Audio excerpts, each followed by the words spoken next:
Ensuite, Monsieur Quatanas. Oui, merci Madame la Présidente. Monsieur le rapporteur, vous nous dites depuis le début de l'examen de ce texte que cette ordonnance ne procède pas à l'inversion de la hiérarchie des normes. Nous avons entendu votre explication. Et pourtant, l'article 1er de cette ordonnance procède en lui-même à cette inversion puisqu'il affaiblit les protections des salariés par la loi pour les remplacer par d'hypothétiques accords collectifs. Par exemple, cet article supprime tout cadre légal à la durée et au renouvellement des contrats à durée déterminée et d'intérim, au recours aux contrats de chantier et à la durée au renouvellement des périodes d'essai.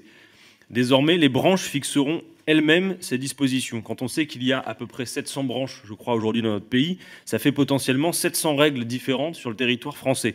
Confier à la négociation des dispositions aussi importantes nous paraît être en totale contradiction avec les principes fondamentaux de l'ordre social français qui sont fondés sur la protection universelle de la loi. Depuis 1982, la part des contrats précaires dans l'emploi a triplé. Aujourd'hui, 86% des embauches se font en CDD. Permettre aux branches d'augmenter le nombre de renouvellements maximum des contrats précaires ne fera qu'aggraver la situation.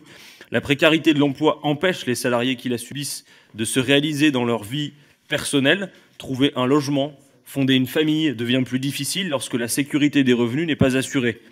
Elle est également un problème pour la consommation populaire, principal moteur de l'activité française.